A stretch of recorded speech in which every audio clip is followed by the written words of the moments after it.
Selamat malam dan salam sejahtera untuk kita semua. Tentunya untuk seluruh pendengar dimanapun Anda berada untuk malam hari ini.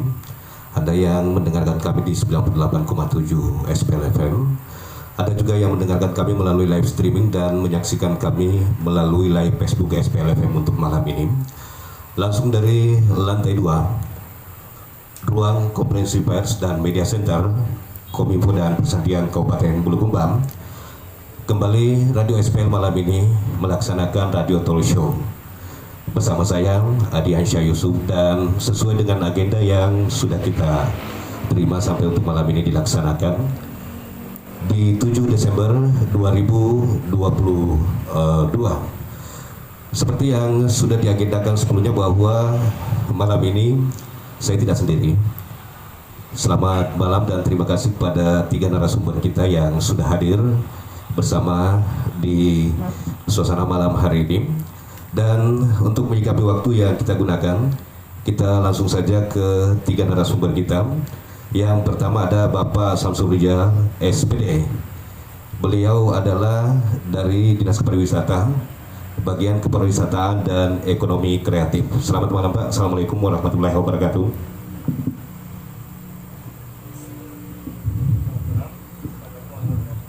Ya. Dan yang berikut ada Ibu Nirmawati ST, Kepala Sekolah SMK Putra Bangsa. Selamat malam. Assalamualaikum warahmatullahi wabarakatuh. Waalaikumsalam warahmatullahi wabarakatuh. Selamat malam. Iya, sehat malam ini Bu ya. Ya, siap. Alhamdulillah. Dan narasumber kita yang ketiga ada Bapak Zulkarnain Fatwa. Beliau adalah Direktur Rumah Belajar Bersama Kabupaten Bulukumba. Oke, assalamualaikum dan selamat malam. Selamat malam luar biasa untuk malam ini. Iya. Baik, seluruh pendengar dimanapun Anda berada, sesuai dengan apa yang menjadi tema kita malam ini terkait dengan bagaimana strategi pengembangan pariwisata berkelanjutan. Kalaupun sebelum kita jauh lebih membahas terkait dengan hal ini, kita sejenak flashback. Kalau bercerita terkait dengan pariwisata, kita tidak bisa pisahkan dengan Kabupaten Bulukumba. Artinya, Kabupaten Bulukumba identik dengan pariwisatanya dalam hal ini. Dan ini sebuah kebanggaan tersendiri untuk masyarakat Kabupaten Bulukumba. Dan bahkan kemarin, sebuah sejarah terukir, kunjungan pariwisata di Kabupaten Bulukumba ini mengalami sebuah kemajuan yang sangat luar biasa.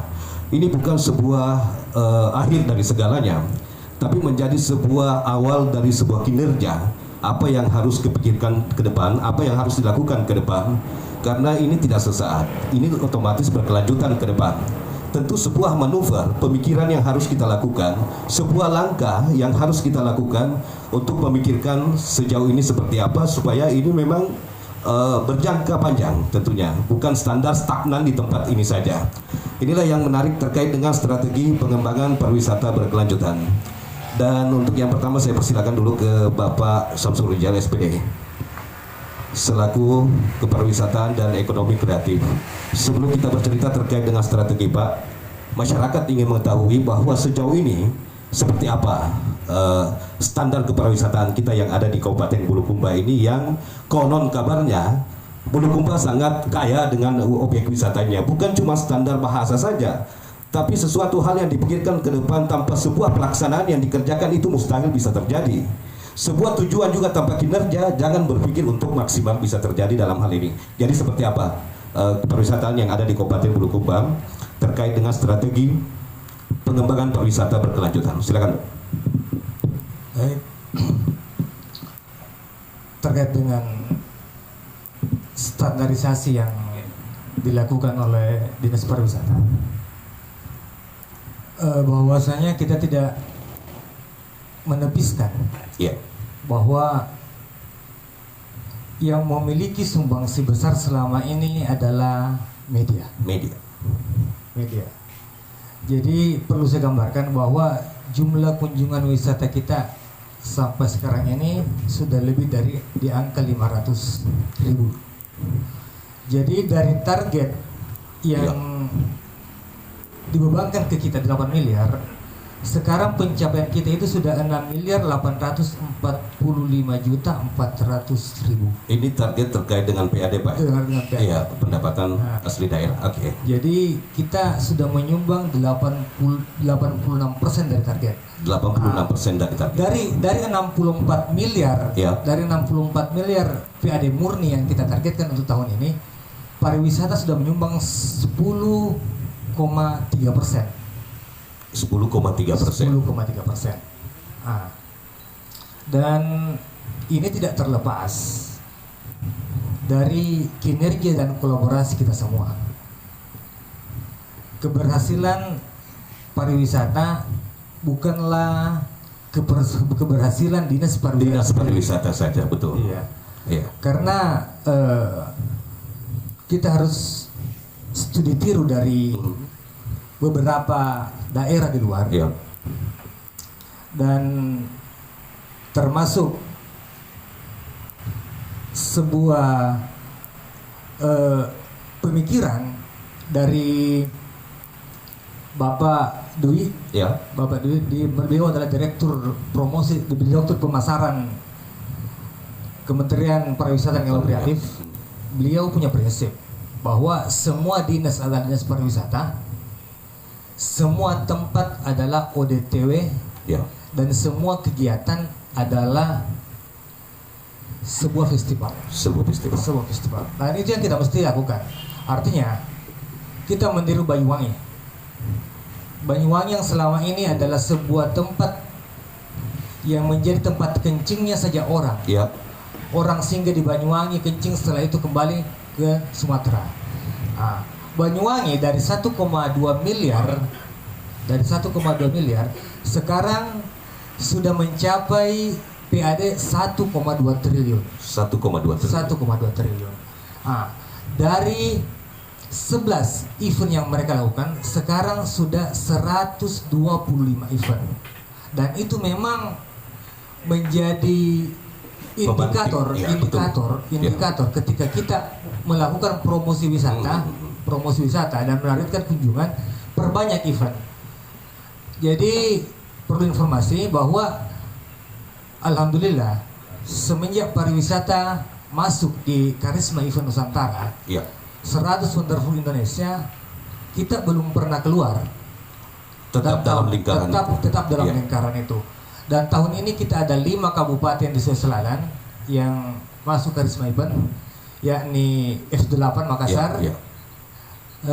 Salokaraja Parepare, Festival Pinisi Bulukumba, Bulukumba.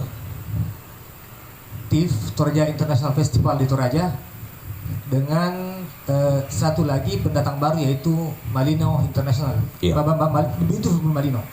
Beautiful Malino. Ini semata-mata bertujuan bagaimana menjadi animo masyarakat, pemantik dalam hal ini, bahwa kunjungan pariwisata itu mengalami sebuah peningkatan yang drastis. Tapi mohon maaf, terkait dengan beberapa kegiatan, kita berpikir bahwa jangan ini menjadi seremonial saja, cuman untuk menggugurkan kewajiban, tidak ada dampak efek positif yang bisa diambil, diterima setelah kegiatan tersebut. Dari sekian banyak kunjungan di Kabupaten Bulukumba, sekali lagi di awal saya sudah katakan bahwa ini bukan poin penting, karena untuk meraih sebuah kesuksesan saat itu bukan sebenarnya akhir dari segalanya, tapi justru bagaimana menjadi ini langkah awal batu loncatan sebenarnya untuk lebih berpikir ke depan terkait dengan jangka panjang strategi yang harus kita lakukan. Oke lah, selama ini Kabupaten Bulukumba perlu 3 acung jempol sangat luar biasa, tapi itu stagnan di tempat itu saja. Pernah nggak kepikiran ke depan strategi yang harus kita lakukan supaya ke depan ini tidak mengalami sebuah stagnan atau kemunduran, tapi dengan sebuah langkah terobosan yang harus dilakukan ke depan, ini menjanjikan bahwa ini terkait dengan berkelanjutan jangka panjang pariwisata kita yang ada di Kabupaten Bulukumba. Sejauh ini seperti apa pariwisata memikirkan, karena saya yakin ini sudah terekam. Sebuah capaian hari ini Pak tidak secara spontan dan instan terjadi dengan begitu saja.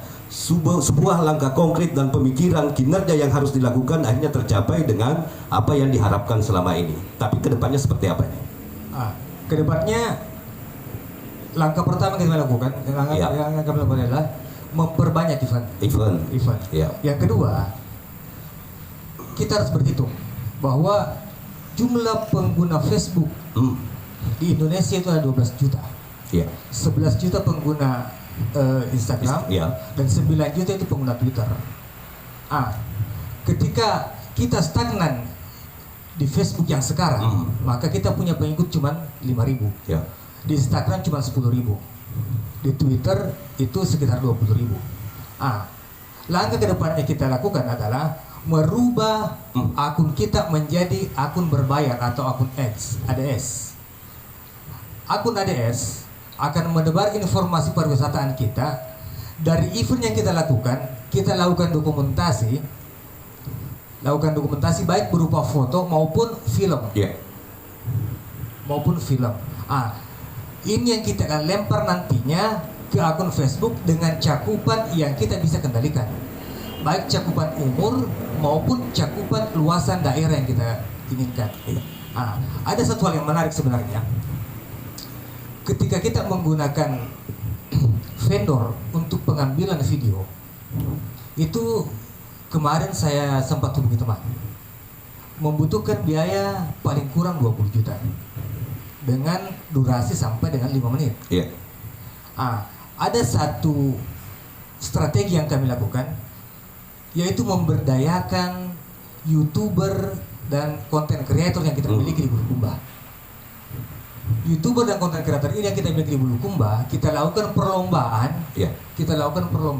Dan alhasil setelah dua kali perlombaan, yang kemarin komunitas dari Heavenly Bulukumba, yang kedua di Festival Pinisi, kita sudah mendapatkan 24 video dengan biaya dibawa dari angka 20 juta. Jadi ketika kita menggunakan vendor, maka otomatis kita mengeluarkan angka 40 juta. 40 juta. Ya. Yang kedua, yang selanjutnya kita bekerja sama dengan TV nasional. Tentu ada harga yang harus dibayar, tapi ada hal juga yang mereka inginkan dari kita. Iya. Contoh kemarin di Tanah Air Beta, mereka datang di festival Pinisi, kita memfasilitasi mereka berupa transportasi dan akomodasi, tapi mereka mengekspos kita sampai dengan waktu setengah jam di TV nasional. Untuk angka setengah jam di TV nasional itu setidaknya kalau kita bayar sendiri itu membutuhkan angka sampai dengan 600 juta. Oke, ini terkait dengan bagaimana promosikan pariwisata kita keluar. Standar itu ini kan kita masih judi-judian. Artinya saya cuma promosikan tergantung dari respon masyarakat. Anda terima promosi ini untuk datang berkunjung ke daerah kami, silahkan. Tidak terima juga, tidak ada jaminan dalam hal ini. Ini standar yang kita laksanakan. Kalau bercerita terkait dengan kepariwisataan, tidak standar dengan event saja. Tapi maksud saya dalam hal ini pemikiran ke depan, jangan kita memerlukan bagaimana sarana dan prasarana di suatu tempat lokasi pariwisata itu satu. Yang kedua, kita berpikir bagaimana dengan kualitas lingkungan yang ada di sekitar situ. Dan yang terakhir, dan ini saya rasa bahwa ini sangat berpengaruh terkait dengan tingkat kesejahteraan perekonomian masyarakat yang bergulir di tempat pariwisata itu. Nah, kalau ini terencana dengan matang ke depan, saya yakin bahwa kalau jangankan bercerita tentang kelanjutan ke depan terkait dengan pariwisata kita, tapi kadang apa yang kita pikirkan sudah jauh ke depan sudah bisa tercapai dengan langkah-langkah yang harus kita lakukan. Jangan bermimpi, Pak, suatu daerah dikatakan maju kalau masih kita lihat bukan cuma karena kepariwisataan yang maju, tapi sejauh ini seperti apa kesejahteraan perekonomian masyarakat yang ada di sekitar situ mampu meningkat terkait dengan kesejahteraan itu sendiri. Sebentar kita tahan terkait dengan bagaimana dari pihak pariwisata melihat entahlah itu sarana dan prasarana di suatu pariwisata, karena saya tidak bisa hitung pariwisata yang ada di Kabupaten Bulukumba sangat luar biasa ya. Belum 134 objek. Cuman selama ini lebih dimanfaatkan cuma di Bira saja. Kenapa tidak dimanfaatkan di tempat lain untuk menambah pundi-pundi apa yang menjadi nilai jual di luar untuk orang luar masuk ke Kabupaten Bulukumba. Baik, terima kasih banyak, luar biasa Pak Samsurya, SPD selaku Kepariwisataan dan Ekonomi Kreatif di Kabupaten Bulukumba.